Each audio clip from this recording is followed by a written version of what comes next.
अस्सलाम वालेकुम। पेश खिदमत है नावल बानो। इसकी मुसन्निफ़ा हैं रज़िया भट्ट। इसे आपके लिए पढ़ा है अदनान रऊफ राजपूत ने। ये रिकॉर्डिंग आपके लिए national audio library for the blind की जानिब से की जा रही है। प्लीज़ हमारे चैनल को सब्सक्राइब कीजिए, वीडियोस को लाइक कीजिए और ज़्यादा से ज़्यादा लोगों के साथ इसको शेयर कीजिए। शुक्रिया। अगर आप हमारे ग्रुप का हिस्सा बनना चाहते हैं तो डिस्क्रिप्शन में दिए गए व्हाट्सएप नंबर पर ज्वाइन करें हमें और अपनी कीमती आरा से आगाह करें। बहुत शुक्रिया। आप गीनों को ठेस लगने वाली बात ही थी, वरना बानो ने तो कोई ऐसी नारवा बात तो ना कही थी कि हसन यूं बिगड़ जाता। बानो ने इसकी खफगी से लज्जत एहसास पाई थी, लेकिन जब वो संजीदगी से खफा हो गया था तो बानो मुतफक्किर हो गई। 3 दिन हो गए हसन इनके यहाँ नहीं आया। कहाँ तो दिन में 3 छोड़ 10 बार आता था, कहाँ 3 दिन गुजर गए, बानो के सिवा किसी ने भी तो कुछ महसूस ना किया। महसूस करते भी क्यों कर, फहीम खुद इसके पास चला जाता था। बीबी अम्मा इसे मिलने जरूर जाती, वहीं हसन से मुलाकात हो जाती। सुरैया ने 2-1 मरतबा पूछा तो इसने कागजात के पलंदे दिखा दिए जिनको बिखराए वो अपने कमरे में मुकीद था। बानो बेकल हुए जा रही थी, झुंझला रही थी। ऐसी कौन सी गलती सरजर्द हो गई जो इसने इस तरह नाता ही तोड़ लिया। ये भी भला कोई बात थी। बानो जितना सोचती इतना ही गुस्सा आता। वो ख्याल ही ख्याल में इससे बिगड़ जाती। लेकिन कभी कभी इसका जी चाहता कि नदीम या नईम के हाथ बुलावा भेज दे। ऐसा वो सोच सकती थी। इस सोच को अमली जामा पहनाना नामुमकिन था। उसकी नुस्वानी खुददारी भी तो कोई चीज थी। इश्तिहार नकल हो चुके थे। 2 दिन के बजाय काम 3 दिन में खत्म हुआ था। इसकी वजह ये थी कि दूसरे दिन 6 लड़कियों के बजाय सिर्फ 2 आ सकी। कुछ घरेलू मसरूफियात की वजह से बाकी लड़कियां वक्त ना निकाल सकी थी। तीसरे दिन हसन ने नदीम के हाथ इश्तिहारों का पैगाम भेजा। बाजी, भाईजान खफा हो रहे हैं, कह रहे थे इश्तिहार अभी तक क्यों नहीं लिखे गए, जाकर कह दो अभी काम खत्म नहीं हुआ। बानो भी चिढ़ गई। नदीम चला गया, लेकिन थोड़ी ही देर बाद फिर वापस आया। बाजी, वो कहते हैं जितने इश्तिहार लिखे जा चुके हैं इतने ही दे दें। इनसे कहो इतना ही जरूरी है तो खुद आकर ले जाए। अच्छा। नदीम चला गया। बानो एक लतीफ सी घबराहट दिल में लिए हसन का इंतजार करने लगी। वो इस वक्त सुरैया के कमरे में ही थी। इश्तिहार मुकम्मल हो चुके थे। इन्हें गोल करके बानो ने धागे से लपेट कर मेज पर डाल दिया था। सुरैया सलीम के साथ इसके एक हिंदू दोस्त की शादी में शिरकत के लिए गई थी। बीबी नीचे बावर्ची खाने में रात के खाने का एहतमाम कर रही थी। बानो का ज्यादा वक्त इसी कमरे में गुजरता। सुरैया भाभी से ज्यादा सहेली जो थी। बानो इंतजार की अजियत और लज्जत से आज आशना हुई थी। जिंदगी इतनी हसीन भी हो सकती है, इसे बार बार यही ख्याल आ रहा था। दिल मुस्तरब को थामे वो कमरे में टहलती रही। हसन भी शायद इशारे का ही मुंतजिर था। 3 दिन गुजर चुके थे। निगाहें महबूब की दीद को तरस गई थी। बानो से अपने आप को यूं अलग थलग कर लेना बड़ा सबर आजमा था। 3 दिन में इसने बेताब जज्बों के सामने बेबसी से हथियार डाल दिए थे। वो सीधा सुरैया के कमरे में चला गया। नदीम ने बताया था कि बानो सुरैया भाभी के कमरे में है।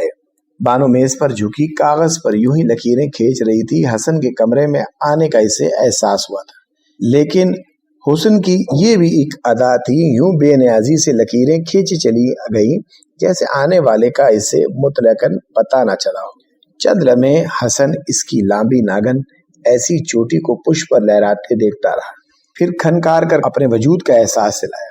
बानो ने धीरे धीरे गर्दन मोड़ी। हसन को देखा। सफेद कल्फ शुदा कमीज, खाकी पतलून में इसकी वजीह शख्सियत बड़ी दिलफरेब नजर आ रही थी। कमीज का गला खुला था, आस्तीन कोहनियों तक पलट रखी थी। बाल माथे पर बिखर कर इसके मर्दाना हुस्न में बेपनाह इजाफा कर रहे थे। चेहरा सता हुआ था, जबरदस्ती खफगी मुसल्लत की हुई थी, लेकिन आंखों में बड़ी जिंदा सी चमक थी। یہ چمک اس کے دلی جذبات کی آئینہ دار تھی. ہار مان کر چلا آیا تھا. بانو نے بھی تو ہار مان کر ہی اسے بلایا تھا. بانو سیدھی ہو کر اس کی طرف پلٹی. دونوں نے ایک دوسرے کو دیکھا, بھرپور نظروں سے دیکھا. بانو نے مسکرانے میں پہل کی. روٹھے ہوئے محبوب کو منا لینے کا پہلا قدم تھا. یہ حسن دانستہ سنجیدہ ہو گیا. آپ اتنے دنوں سے کہاں تھے؟ بانو نے مسکراتے ہوئے پوچھا. اپنے گھر. حسن منہ پھلائے بولا. یہاں کیوں نہیں آئے؟ بانو نے ایک ادائے ناز سے سوال کیا. ضرورت ہی نہیں سمجھی. حسن نے بانو کے الفاظ دہرا دی. بانو ہنس پڑی. حسن نے اور منہ پھلا لیا. اشتہار تیار نہیں ہوئے؟ اس نے لا تعلقی سے خالص کاروباری انداز سے پوچھا. تیار ہیں؟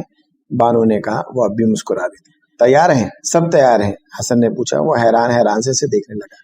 جی. بانو مسکرائی. ندیم نے تو پیغام دیا تھا کہ مکمل نہیں ہوئے ابھی. جی میں نے ایسا ہی کہلوایا تھا. کیوں؟ میری مرضی. حسن کے چہرے پر مسرتوں کے پرتو لہرائے, لیکن وہ بدستور سنجیدہ سی خفگی کا مظاہرہ کر رہا تھا. لاؤ اشتہار دے دو. حسن نے ہاتھ بڑھایا. بانو نے نفی میں سر ہلایا. کیوں؟ حسن قدم بڑھا کر میز کے قریب آ گیا. پہلے یہ بتائیے آپ کو ہوا کیا ہے؟ بانو کی خوبصورت آنکھوں میں شوخی کی حسین چمک تھی. ہونا کیا تھا؟ کچھ بھی تو نہیں. حسن نے گہری سانس لیتے ہوئے افسردگی سے بانو کی طرف دیکھا. آپ مجھ سے ناراض ہیں؟ اب بانو نے سنجیدگی سے کہا. نہیں. حسن نے برف کی طرح ٹھنڈے لہجے میں کہا. سر جھکائے وہ بوٹ کی ٹو سے دری کو مسل رہا تھا. جھوٹے. بانو نے بڑے پیار سے کہا. برف پگھل گئی لیکن ضرور, لیکن لہجے کی ٹھنڈک قائم رہی. اشتہار دے دو. نہیں دوں گی. پہلے بتائیے ناراض کیوں؟ میں ناراض نہیں ہوں. چہرہ آئینے میں دیکھیں ذرا. مجھے بہت سے کام ہیں. اشتہار دے دو, مجھے جانا ہے. میں آپ کو یوں جانے نہیں دوں گی. میں جانتی ہوں آپ ناراض ہیں. بانو نے متانت سے کہا. جانتی ہو تو پھر پوچھنے کی کیا ضرورت ہے؟ وہ تلخی سے بولا. آپ اس دن اس بات پر خفا ہو گئے تھے کہ میں نے آپ کی بات کی تائید کیوں نہیں کی تھی. بانو بہت سنجیدہ نظر آ رہی تھی. اس جسارت پر پشیمان ہوں. بڑی بے تعلقی کا اظہار تھا. حسن بانو کے اس کٹھور پن سے تڑپ گئی تھی. چہرے پر ذہنی اذیت و کرب کے سائے لہرا گئے تھے. تڑپ حسن کے دل میں بھی اتر گئی تھی. بانو کے بازوؤں پر دونوں ہاتھ رکھتے ہوئے اس نے بڑے جذباتی انداز میں کہا. بانو تم نے اس دن کس بے دردی سے میرے شوق کو کچلا تھا. میری بات کی تائید کر دیتی تو کیا تھا. میں غلط بات کی تائید کیوں کرتی؟ بانو نے ٹھوس سنجیدگی سے کہا. یعنی حسن مضطر ہو گیا. بانو نے نگاہیں اٹھائیں. حسن کی خوبصورت آنکھوں میں جھانک کر بڑی متانت سے کہا. میں اب بھی یہی کہوں گی کہ میں نے اس طرح کی کوئی دعا کبھی نہیں مانگی. حسن کے ہاتھ اس کے بازوؤں سے گر گئے. بانو رخ پلٹ کر کھڑی ہو گئی. مستحکم آواز میں بولی. میں نے ایسی دعا مانگنے کی کبھی ضرورت محسوس نہیں کی. شاید اس لیے کہ میں نے ہمیشہ آپ کو اپنا سمجھا ہے. جو چیز میری ہے, مجھے مل چکی ہے, میں اسے کیوں کر اللہ میاں سے مانگوں. بانو وفور جذبات سے حسن بے خود سا ہو گیا. اس کا بازو پکڑ کر اپنی طرف گھمایا. مجھے تو کبھی بھی محسوس نہ ہوا کہ آپ اور میں دو الگ وجود ہیں. بانو سنجیدگی سے کہتی چلی گئی. مجھے تو محسوس ہوا جیسے میں ازل ہی سے آپ سے وابستہ ہوں. ایسی صورت میں کیوں کر اللہ میاں سے یہ دعا مانگوں کہ آپ میرے ہو جائیں. ہاں, میں ہر نماز کے بعد آپ کی صحت و سلامتی کی دعا ضرور مانگتی ہوں. وہ بڑے پاکیزہ انداز میں مسکرائی, لیکن اس کی آنکھیں نم تھی. آپ میرے ہیں حسن. بانو. حسن نے بے اختیار ہو کر اس کے دونوں ہاتھوں میں پکڑ لیے, اتنی مضبوطی سے جیسے دنیا کی کوئی طاقت اب انہیں اس گرفت سے آزاد نہ کر سکے گی. پھر دھیرے دھیرے اس نے ان عظیم ہاتھوں کو اپنے قریب کیا, اوپر اٹھایا. وہ ان ہاتھوں میں اپنی شدت جذبات سے دیکھتے ہونٹوں کی گرمی بھی منتقل کر سکتا تھا, لیکن اس نے ایسا نہیں کیا. اس نے ان ہاتھوں کو ہونٹوں سے نہیں لگایا. آگ کی لکیر پھان کر وہ ان ہاتھوں کو اپنی آنکھوں تک لے گیا, اور پھر بڑے احترام سے اس نے آنکھوں کی نور کی ٹھنڈی ٹھنڈی عقیدت ان ہاتھوں میں سمو دی. واقعی عشق نور ہے, عشق روشنی ہے, عشق لافانی ہے, عشق لازوال ہے, عشق الوحیت سے پھوٹا ہوا سرچشمہ ہے. حسن پاس ہو گیا. اماں کی خوشیوں کا ٹھکانہ نہیں تھا. مدتوں کی سر پر تنی ہوئی بیوگی کی چادر انہیں یوں لگا جیسے حسن کی کامیاب ہوتے ہی سرک گئی تھی. واقعی جوان, قابل اور ہونہار بیٹی کی ماں کبھی بیوہ نہیں ہوتی. کتنے ہی منتیں مانی تھی, کتنے ہی چڑھاوے چڑھائے تھے. مدت کی آس پوری ہو گئی تھی. حسن انجینئر بن گیا تھا. اماں اتراتی پھرتی خوشی خوشی منتیں پوری کر رہی تھی. حسن نے نوکری کے لیے پہلے ہی دوڑ دھوپ شروع کر رکھی تھی. पास होते ही मुख्तलिफ महकमों में दरखास्तें दे दी। अपने दोस्तों की भी याद दहानी करा दी जिनके वालिद कलीदी ओहदों पर फाइज थे। वो बहुत जल्द नौकरी हासिल करने का मुतमन्नी था। इस छोटे से घर की जिसे तखय्युल के पर्दों में मुद्दत से देखा चला आ रहा था, अब शिद्दत से जरूरत महसूस होने लगी थी। अम्मा को एक पुरसुकून माहौल मुहैया करने के साथ साथ बानो को अपना लेने की ख्वाहिश भी रोज अफजो शदीद होती जा रही थी। ये सूरत में मुमकिन था कि वो आबरूमंदाना रोजी कमा कर अपना पुरसुकून घर बना ले। बानो उसकी जिंदगी के हर पहलू में चाह चुकी थी। वो सचमुच इसे अपना वजूद महसूस हुई। इससे करीब होता या दूर जज्बों की शिद्दत वहदत यकसा रहती। बानो वो नुक्ता थी जिससे इसकी जिंदगी का खत फूटा था। यही हाल बानो का था। दिल ने हसन को अपना सब कुछ मान लिया था। इश्क के तमाम मनाजिल तय करने के बाद वो इस जगह पहुंच चुकी थी जहां मुहिब व महबूब दोनों एक हो जाते हैं। हिजाब के पर्दे रहते हैं, ना गैरत की दीवारें। अपनी इस दिली लगन के साथ साथ दोनों कौमी काम को भी लगन से करने में मगन थे। हसन जुलूसों जलसों का एहतमाम करता फिरता, बानो कायदे आजम रिलीफ फंड के लिए चंदा करने की मुहिम में पेश होती। बानो को हसन जैसे अजीम इंसान पर फख्र था और हसन को बानो जैसी बावकार दोशीज़ा पर। नाज दोनों दोष बदोश काम कर रहे थे। शाम हो रही थी। सर्दी ने अपना तसल्लुत जमाना शुरू कर दिया। हसन सुरैया के कमरे में एक कुर्सी की पुष्ट पर झुका खड़ा था। करीबी बानो पलंग से टेक लगाए बैठी थी। सिलाई की चीजों का ढेर पलंग पर रखा था। मीना बाजार लगाया जाने वाला था। एक स्टॉल बानो के सुपुर्द था। बानो ने बेचने के लिए सिलाई की खूबसूरत चीजें बनाई थी। मीना बाजार की बातों के साथ साथ कुछ दिल की बातें भी हो रही थी। दोनों सरशार से नजर आ रहे थे। दुनिया और माफिया से बेखबर दोनों सिर्फ एक दूसरे के वजूद ही से बाखबर थे। ये वजह थी कि सुरैया कमरे में आ गई लेकिन इन्हें खबर ना हुई। सुरैया दोनों को जज्बात से किसी हद तक आगाह थी। इश्क और मुश्क भी भला कभी छुपते हैं। अक्सर बानो को छेड़ा करती, कभी हसन से भी दो बातें हो जाया करती। वो कमरे में आई, दोनों को मुंह पाकर चंद्र में खड़ी रही। हसन ने बानो से जाने को कहा। बानो ने शर्मा कर चेहरा दोनों हाथों में थाम लिया। हसन इसे दर्जीदा नजरों से देखकर मुस्कुरा दिया। सुरैया ने मुस्कुराते हुए खनकारा। हसन ने पलट कर देखा। सुरैया शरीर नजरों से इसे देखकर हंस रही थी। ओह, क्या बेवकआ धमकी सुरैया खाला। हसन ने शोखी से कहा, क्यों जी, क्या हो रहा है? खाला सुरैया आंखें मटकाते हुए इसके सामने आ गई। ऐ दो पैमान। हसन ने शरीर नजरों से बानो की तरफ देखा। बानो लम्हा भर को चकरा गई। क्या ऐ दो पैमान? सुरैया ने बनते हुए पूछा। ये बानो से पूछो। हसन ने भी शोखी से नडर से जवाब दिया। हाय अल्लाह। बानो ने तीखी नजरों से हसन को घूरा। हसन खिलखिलाकर हंस दिया। बानो बड़े प्यार रे अंदाज में अपने निचला होंठ काटने लगी। इसने रुख दूसरी तरफ इस तरह फेर लिया कि हसन और सुरैया की तरफ इसकी पुश्त हो गई। क्या बात है? सुरैया ने फिर आंखों को निचाते हुए हाथों से इशारा किया। मामला तय पा गया सुरैया खाला। हसन मचला हुआ था। बानो किस मिसाल कर रह गई। क्या मतलब? सुरैया ने एक नजर बानो पर डाली, फिर हसन की तरफ मुस्तफराना देखा। मेरे पल्ले तो खाक भी नहीं पड़ा।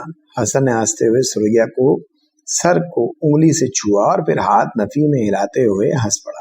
दिमाग तो है, सुरैया जल्दी से बोली, लेकिन तुम्हारी पहेलियां बूझने को नहीं। सीधी सीधी बात करो, बताओ भी बानो। हसन ने बानो की तरफ कदरे झुकते हुए पूछा। बानो बेचैनी से पहलू बदल कर रह गई। इसे सुरैया भाभी से शर्म आ रही थी। बता भी दो। सुरैया सब कुछ जानने के बावजूद इसरार कर रही थी। बता दूं। हसन ने सुरैया के कंधों पर हाथ रखा और इसकी आंखों में नशे का रंग उतर रहा था। चेहरे पर ताजा सी शुगुफ्ती थी। कह भी चुको। मेरा एक काम करो, पहले काम की नौयत तो मालूम हो। नहीं, पहले वादा करो। अच्छा, वादा किया। मेरी अच्छी खाला ने सुरैया को झिझोड़ा। बानो उसको लड़ने लगी। अब काम भी बताओ। सुरैया ने बहुमुश्किल अपने आप को छुड़ाया। सुरैया खाला, वो झिझका। सुरैया खाला, सुरैया खाला। सुरैया ने हसन की नकल उतार दी। बस और कुछ नहीं कहना। अम्मा से कह दो कि मैं और बानो। फिर वो रुक गया। संजीदगी से जब सब कुछ कह देने का मौका आया तो बौखला गया। क्या कह दूं? सुरैया अनजान बनकर पूछ रही थी। मैं और बानो। झिझका। सुरैया खिलखिलाकर हंस पड़ी। बेचारो, तुम समझ तो गई हो सुरैया खाला, क्यों सताती? अम्मा से सब कुछ कह दो ना। हसन शह पाकर बोला। मुंह दो रखो अभी। सुरैया ने आंखें मटका कर कहा। क्यों? पहले अपने पाँव पर तो खड़े हो लो, फिर ऐसे ख्वाब देखना। ख्वाब तो अब देख चुका हूँ। حسن بڑی پروقار سنجیدگی سے بولا، انہیں ابھی میری آنکھوں سے کوئی نہیں چھین سکتا۔ واہ رے میاں مجنوں، پہلے نوکری کی فکر کرو۔ نوکری تو مل ہی جائے گی، امتحان پاس کر لیا ہے، نوکری کی جدوجہد کر رہا ہوں، کہیں نہ کہیں کبھی نہ کبھی تو ملے گی، تو پھر شادی بھی کہیں نہ کہیں اور کبھی نہ کبھی تو ہو جائے گی۔ سریا نے ہنستے ہوئے اسکی کے لہجے میں کہا، نہیں خالہ، کہیں کا تو سوال ہی نہیں ہے، تمہیں بتا دوں کہ اپنا تو اول و آخر بانو ہی ہے۔ آہستہ بول، سریا نے جلدی سے کہا، بڑا ماڈرن بن رہا ہے، گھر والوں نے سن لیا تو شامت میری نہ آ جائے، کہیں لاہور جا کر بڑا بے باک ہو گیا ہے۔ جو جی میں آئے کہہ ڈالا سریا خالہ، لیکن یہ بات اماں سے ضرور کہہ دینا، بانو میری زندگی ہے۔ ہائے ہائے ہائے، سریا نے گھبرا کر حسن کے منہ پر ہاتھ رکھا، اتنی زور سے مت بول، یہ خاندانی معاملے تیری عقل میں نہیں آنے کو کسی نے سن لیا تو برا ہوگا۔ کیوں؟ حسن نے گھبرا کر کہا، بھائی ہم لوگ ابھی اتنے آزاد نہیں ہوئے کہ اپنی پسندیدگی کا یوں برملا اظہار کرتے ہوئے پھریں، اس میں حرجی کیا ہے؟ میں تمہیں بتا رہا ہوں، کسی کو وسیلہ تو نہیں بنانا ہے۔ اچھا بھائی، سن لیا سب کچھ، پھٹے ڈھول، بات تو ایسا کر، اماں سے بات کروں گی نا، ضرور کرو گی، معاملہ منٹوں میں طے ہونا چاہیے۔ سریا خالہ، انتظار کتاب نہیں مجھ میں، چل بڑا ہے کہیں سے میری اچھی خالہ۔ حسن نے سریا کو کندھوں سے پکڑ کر جھنجھوڑا، بانو گھٹنوں میں سر دیے شرمائی لجائی بیٹھی تھی۔ چلا بھاگ یہاں سے، سریا نے بانو کی طرف دیکھ کر حسن سے کہا، میں اپنے کام کے لیے کھڑا ہوں، مینا بازار کے متعلق۔ چل چل بڑا آیا فریبی، اچھا گر ہاتھ آیا ہے۔ حسن کے کھلا کر ہنس دیا۔ سریا مسکرات دبا کر اسے پیار سے گھورنے لگی۔ سریا حسن کی ایما پر شاید ابھی اس کی اماں سے بانو کے متعلق کچھ نہ کہتی، لیکن دوسرے دن بانو کی پٹیالہ والی خالہ کا خط آیا جس نے اسے فوری قدم اٹھانے پر مجبور کر دیا۔ وہ بی بی کے ساتھ باورچی خانے میں بیٹھی دوپہر کے کھانے پکانے میں مصروف تھی۔ بی بی گوبھی کاٹ رہی تھی، وہ چولہے پر چڑھی روغنی ہنڈیا میں چمچ چلاتے ہوئے گوشت بھون رہی تھی۔ بانو خط لے کر باورچی خانے میں آئی، اس کے ہاتھ میں سلائیاں تھیں، سلیم کا وہ سویٹر بن رہی تھی جسے شروع سریا نے کیا تھا۔ بانو کے چہرے پر کچھ ناگوار سے تاثرات تھے۔ کس کا خط ہے؟ سریا نے پوچھا۔ پٹیالہ والی خالہ کا ہے۔ بانو خط بی بی کے ہاتھ میں دے کر باورچی خانے سے باہر چلے گی۔ برا منہ بنایا ہوا تھا بانو نے۔ سریا ٹماٹر گوشت میں ڈالتے ہوئی، میں تو ڈر گئی، ایسے ہی کرتی ہے۔ بی بی نے دوپٹے سے ہاتھ پہنچ کر خط کھولتے ہوئے کہا، اس خالہ سے تو چڑھ ایسے، وہ کیوں؟ سریا نے حیرانگی سے کہا۔ بی بی نے جلدی جلدی خط پڑھا، پھر سریا کی طرف بڑھاتے ہوئے مسکرائی، پڑھ لو۔ پٹیالہ والی خالہ کا خط سیدھا سادہ سا تھا، لیکن بانو کا ذکر بڑے لگاؤ سے اور پیار سے کرتے ہوئے اپنے بیٹے اصغر کے متعلق بہت کچھ لکھا۔ اس کا ارادہ اصغر کے لیے بانو کو مانگنے کا ہے۔ بی بی پھر اپنے کام میں مشغول ہے۔ شادی پر آئی تھی تو ذکر کیا تھا، کیا کرتا ہے وہ؟ سریا نے بے صبری سے، بی اے پڑھ رہا ہے۔ یہ آپ کی سگی بہن ہے؟ سگی سمجھو، چچا کے مرنے کے بعد ہمارے ابا نے اسے پالا تھا۔ اس کی بیٹی سمینا ہے نا؟ ہاں، وہی شادی پر آئی تھی دنوں۔ میرا خیال سمینا کو فہیم کے لیے مانگنے کا ہے۔ ہاں، بڑی پیاری لڑکی۔ بی بی لیکن سریا کچھ کہتے کہتے رک گئی۔ کیوں؟ گوبھی کے پھول سے ڈنٹل اتارتے بی بی کا ہاتھ رک گیا۔ کچھ نہیں، سریا کا کچھ کہنا مناسب نہ تھا۔ اس کا میاں بڑے عصر سکھ والا ہے، پٹیالہ دربار میں رسائی ہے، نوکری کرتے ہیں۔ جی نہیں، نوکری کہاں، اپنا کاروبار ہے، لاکھوں کے پیر ہیں، مہاراجا پٹیالہ کے تو منہ چڑھے ہیں، بڑی لہر بہر ہے گھر میں۔ بی بی اپنے بہن کے ٹھاٹ کا ذکر کرنے لگی۔ سریا چپ ہو گئی، اس کا ذہن کسی اور طرف ہی گھوم گیا تھا۔ بی بی نے کٹی ہوئی گوبھی کے پرات سریا کی طرف کھسکا دی اور اٹھتے ہوئے بولی، کھانا کھا کر مجھے ذرا ناصرہ کی امی کو دیکھنے جانا ہے، وہ سیڑھیوں سے گر گئی ہیں، سنا ہے ہڈی ٹوٹ گئی ہے بازو کی۔ ہاں، سریا سوچ میں ڈوبی تھی۔ تم کھانا دکان پر بھجوا دیا؟ فہیم تو 4 بجے آئے گا، نعیم اور ندیم بھی اسی کے ساتھ چائے پی لیں گے۔ سریا ہاں کر کے جواب دیتے رہی۔ بی بی باورچی خانے سے باہر نکل گئی۔ سریا حسن اور بانو کے دلی جذبات سے آگاہ تھی، نئی صورتحال کے سنگین ہونے سے پہلے اسے دونوں کا بندھن باندھ دینا چاہیے تھا۔ کھانا دکان پر بھجوانے کے بعد اس نے بانو کے ساتھ 2-4 نوالے نگلے۔ کیوں بھابھی، بڑی جلدی میں ہے؟ بانو نے کہا، میں ذرا ادھر جا رہی ہوں۔ سریا نے ہاتھ کھینچ کر کہا، خیریت؟ بس کچھ ضروری کام ہے آپا۔ سریا اٹھ کر کرنل کے نیچے ہاتھ دھوتے ہوئے بولی، ابھی آ جاؤں گی، اکیلے گھبراؤ گی تو نہیں؟ نہیں بھابھی، بانو ہنس پڑی، آپ کے آنے سے پہلے تو اکثر اکیلی ہی رہتی تھی۔ بانو کھانا کھاتی رہی۔ سریا اسے باورچی خانے کی چیزیں سنبھالنے کی ہدایت دیتی لپک کر اوپر گئی۔ برقع لے کر وہ ڈیوڑی سے باہر نکل گئی۔ گھر ہی کے قریب تھا، لیکن پردہ ضروری تھا۔ جب سے شادی ہوئی تھی سریا گھر سے برقع اوڑھ کر نکلتی تھی۔ सलीम पर्दे का बड़ा सख्त पाबंद था। ड्योढ़ी में दाखिल होते हुए सुरैया ने काले बुरखे का ऊपर वाला हिस्सा उतार कंधे पे डाला। भाभी बच्चों के कपड़े धो रही थी। आपा ऊपर होंगी? सुरैया ने सलाम करने के बाद पूछा। हाँ ऊपर ही है। आओ बैठो। ऊपर ही हो आओ, मुझे उनसे काम है। सुरैया तेजी से चढ़ने लगी। पहली मंजिल के अख्ताम पर इसका टकराव हसन से हुआ। वो नीचे आ रहा था। खैरियत? सुरैया खाला ऐसी भी क्या जल्दी है, आराम से ऊपर आइए। हसन ने इसके लिए रास्ता छोड़ते हुए कहा। बच्चू मारे गए। इसने वहीं रुककर हसन की तरफ देखा। क्यों? हसन चौंका। क्या बात है? मैदान में और भी हरीफ हैं। सुरैया ने तशवीश जाहिर की। समझा नहीं, क्या मतलब है तुम्हारा? हसन सुन हैरान होकर बोला। सुरैया ने खड़े खड़े सारी बात हसन से कह दी। वो कौन सी जहां दीदा थी जो हर पहलू से सोच कर बात करती। खत देखकर धड़का लगा था। भागी भागी यहाँ आई, जज्बाती सी हो रही थी। हसन सामने आया, इसे सब कुछ कह दिया। हसन गंग सा खड़ा रह गया। वो तो ऐसा तस्वुर भी बर्दाश्त नहीं कर सकता। कुछ समझ ही ना पाया ऐसे क्या कहना चाहिए। मैं आपा के पास इसलिए तो आई हूँ, इनके रिश्ता तलब करने से पहले हमें रिश्ता मांग लेना चाहिए, वरना। वो सीधी ऊपर चली गई। हसन कितनी देर सीढ़ियों में खड़ा रहा, फिर कुछ सोच कर नीचे उतरा। इसके कदम दर हबीब के जानिब उठने लगे। अम्मा धूप में बैठी हसन की कमीजों की मुरम्मत कर रही थी। धुलाई आने पर इनकी आदत थी, हर कपड़ा देखा करती। कोई बटन उखड़ा होता तो लगा देती, कहीं से कपड़ा उचका होता तो मरम्मत कर देती। इस वक्त हसन की 2 कमीजें लिए बैठी थी। बटनों की डब्बियां खुली पड़ी थी। एक कमीज का बटन लगा था, दूसरे का कॉलर मस्क किया था। इससे बैठी सी रही थी। सुरैया ने जिस जज्बाती अंदाज से हसन की बात की, इस अंदाज में अम्मा से भी बातें करने लगी। आपा, बानो जैसी लड़की चिराग लेकर ढूंढेंगे जब भी नहीं मिलेगी। मैं कब इनकार करती हूँ, लेकिन हसन कहीं नौकरी भी तो खोले। आय हाय, आप तो खुदा जाने कैसी बातें करती। सुरैया 4 पाई पर बुरका डालते हुए बोली। नौकरी भी मिल जाएगी, आपको कौन सा अभी शादी करने का कह रही है? बेसब्री से काम नहीं बनता सुरैया। अम्मा ने सुकून से कहा। लड़का नौकर हो जाए फिर बात करते भी अच्छा लगता। हमारी कौन सी जायदाद पड़ी जिसके बलबूते पर लड़के की नौकरी के बगैर ही मिल जाएगा? खुदाया, सुरैया झुंझुला कर बोली। मेरा मतलब तो यह है, आप रिश्ता मांगने में पहल कर लें, कहीं ऐसा ना हो पटियाला वाली खाला मैदान मार जाए। इसका लड़का तो अभी पढ़ रहा है। लड़का तो अभी पढ़ रहा है, लेकिन वो बात तय करने की ख्वाहिशमंद है। अमीर लोग हैं, इन्हें क्या परवाह, लड़का बाद में पढ़ता रहेगा। मत चुप हो रही। मजबूर होकर सुरैया को हसन की पसंद का भी अम्मा को कहना पड़ा। अम्मा ये बात जानती थी, लेकिन जज्बे शिद्दत के किन मराइल से गुजर रहे थे इसका इन्हें इल्म नहीं था। सुरैया ने ढके छुपे लफ्जों में सारी बात इनकी गोश गुजार कर दी। हसन के लिए रिश्तों की कमी ना बानो के लिए। सुरैया ने बड़ी बूढ़ियों के अंदाज में कहा। लेकिन हसन और बानो एक दूसरे के बहुत करीब आ चुके हैं, इनका मिलाप हो जाना जरूरी है, वरना बड़े संगीन नताइज निकल सकते हैं। अच्छा? अम्मा ने सुई दांत में फेरते हुए आहिस्तेगी से कहा। हाँ आपा, बस ये बात अपने तक ही रखना, लोग बात का बतंगड़ बना लेते हैं। अम्मा सोचते हुए बोली। बड़े बहस और तमीज के बाद सुरैया ने इन्हें रजामंद कर लिया। इनसे बात करने की क्या जरूरत है? ए लड़की, रिश्ता मांगने अकेले उठ भागूंगी?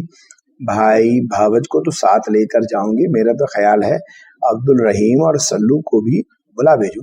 आप इतना लंबा प्रोग्राम ना बनाएं, अभी करीम भाई को साथ लेकर आ जाएं। हमारे घर मंगनी वगैरह करना हुई तो इन्हें भी बुला लीजिएगा। ये भी ठीक कहा तुमने। इधर सुरैया और अम्मा रिश्ता मांगने का प्रोग्राम बना रहे थे, उधर हसन और बानो जिंदगी भर एक दूसरे का साथ देने की कस्में खा रहे थे, हर रुकावट से टकरा जाने का अहद कर रहे थे। नादान परवाने नाकामी की हालत में जल जाने का भी आज़म कर रहे थे। हम आज एक अर्ज लेकर आपकी खिदमत में हाजिर हुए हैं नसीर भाई।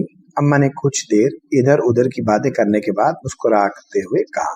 वो अपने छोटे भाई अब्दुल करीम और उसकी बीवी को लेकर बानो के रिश्ते के लिए आई थी। रात के 9 बज रहे थे। सर्दियों की ठटरी हुई रात में इस वक्त इनका आना कुछ मायने तो रखता था। बीबी समझ गई थी, लेकिन बात की नौयत का इन्हें इल्म नहीं था। नसीरुद्दीन रजाई ओढ़े अपने पलंग पर बैठे थे, हुक्का गुड़गुड़ा रहा था। बीबी बावर्ची खाने से अभी अभी फारिग होकर आई थी। आने वालों का मुस्कुराहट से खैर मकदम करते हुए वो नसीरुद्दीन के पलंग के पायंती की तरफ बैठ गई। अम्मा ने बात शुरू की। अब्दुल करीम और सकीना मुस्कुराने लगे। बीबी जरा मुताद होकर बैठ गई। नसीरुद्दीन हस्बे आदत खुशदिली से मुस्कुराए। क्या बात है रशीदा बहन?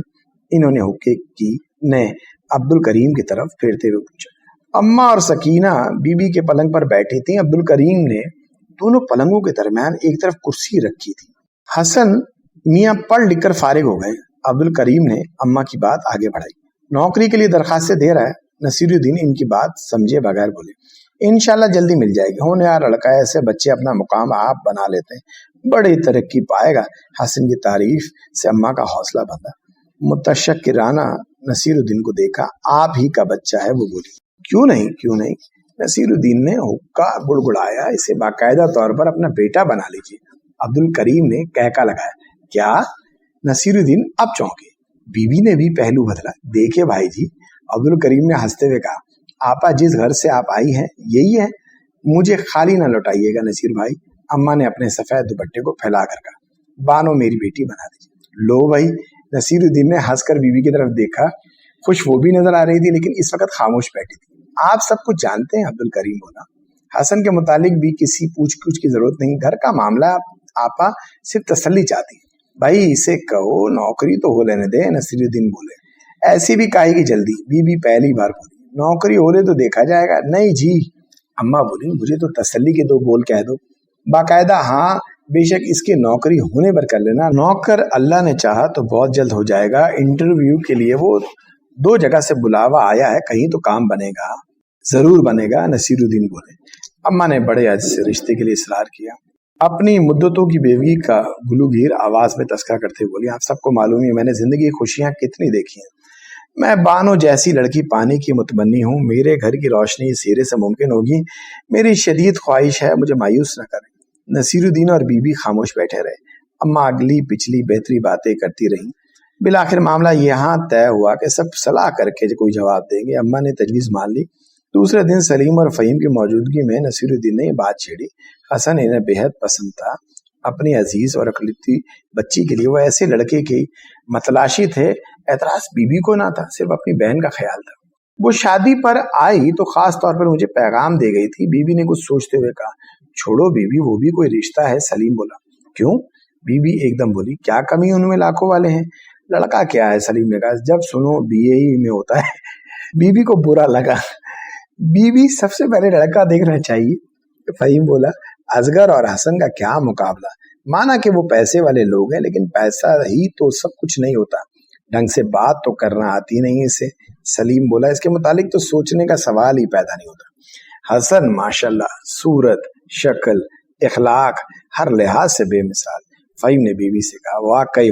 नसीरुद्दीन बोले, मैं कब इनकार करती हूँ, बहन का ख्याल आ रहा था जरा। बीबी बोली, फहीम की बात वहां तय करेंगे। सलीम ने कनखियों से फहीम की तरफ देखा। बिल्कुल। नसीरुद्दीन ने पुरजोर तायीद की। बानो के लिए हसन हर लिहाज से मौजू है। बीबी, देखा बाला लड़का है, इंजीनियर बन गया है, बड़ी तरक्की पाएगा। बीबी को खुद भी हसन पसंद था। बच्ची की किस्मत का जज्बाती फैसला करने की वो खुद भी हामी ना थी। अब तो बाप की जायदाद का केस भी कर सकता है। नसीरुद्दीन बोले, छोड़िए अब्बा जान। फहीम बोला, जायदाद क्या है, अपने जोरे बाजू से पैदा कर लेगा। हसन और खानदानी झगड़ों में उलझने का हामी नहीं, वो बड़ा साबिर और कनात पसंद इंसान है। आखिर किस माँ का बेटा है? नसीरुद्दीन ने पूछा। रशीदा ने सारी उम्र जिस तरह काटी है, बड़े दिल गुर्दे का काम है। माँ बाप के साथ भाई भावजों की भी गुलामी करती रही। बीबी बोली, साबिर तो वाकई बड़ी है वो। अम्मा और हसन की तरफदारी में सभी बोल पड़े। मुखालफत बीबी भी नहीं कर रही थी, सिर्फ बहन का ख्याल था। हफ्ता भर यही बातें होती रही। कभी नसीरुद्दीन और कभी बीबी अकेले में ये किस्सा ले बैठते, कभी सलीम और फहीम के साथ गुफ्तगू होती। दोनों भाइयों ने तो अपनी राय हसन के हक में दे दी थी। इससे बेहतर लड़का इनकी नजर में कोई नहीं था। जहां तक लड़के का ताल्लुक था, बीबी को इल्म था कि असगर हसन के पासिंग भी नहीं। फिर भी बानो के तासुरात भी देख रही थी। नादान ना थी, जानते बूझते बच्ची के मुस्तकबिल का गलत फैसला कर देती। सुरैया घर में पकने वाली खिचड़ी की रिपोर्ट हसन तक पहुंचा रही थी। हसन की बेताबियां बढ़ती जा रही थी। अगर सब रजामंद हैं तो फिर हामी क्यों नहीं भर लेते? बात खत्म हो जानी चाहिए। अब तो बेकरार होकर सुरैया से कहता, भाई बेटी वाले यूं ही करते हैं। सुरैया ऐसे तसल्ली देती। अजीब रिवायत है, किसी की जान पर बन जाए और आपकी अदा ठहरे। हसन झिला कर कहता, जान पर बनाने की जरूरत नहीं। सुरैया कहती, मामला तुम्हारे हक में जा रहा है, थोड़े दिन और सब्र करो। बेचारा सब्र ही तो किए बैठा था। जिस दिन से मंगने की बात छिड़ी, सुरैया ने इसका दाखिला अपने घर में हुक्मन बंद कर दिया था। गोया इसने हुक्म की तामील पाबंदी से नहीं की। काम के सिलसिले में कई बार आना पड़ा, लेकिन जहां भी वो आया, बानो छलावे की तरह गायब हो गई। कुछ दिन तो वो बानो की नदाओं से मलहूज होता रहा, लेकिन मामला आर हो रहा था न पार। बेताबियां बढ़ती जा रही थीं, तन्हाई का कोई मौका मैसर नहीं आया था। अम्मा ने 3-4 फेरे और किए। गो हर दफा इन्हें खुशदिली से रुखसत किया जाता, लेकिन रिश्ते की बाकायदा हामी ना भरी जाती। इंतजार भी सब्र आजमाता। इन्हीं दिनों हसन को दिल्ली और रावलपिंडी से इंटरव्यू के लिए बुलाया गया। वो पहले रावलपिंडी गया है, लेकिन यहाँ राहत हुसैन की वालिद की वजह से मुलाजमत मिल जाने का कभी इम्कान था।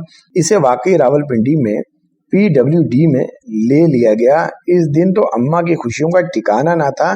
हसन का तार लेकर बानो के यहाँ पहुंची।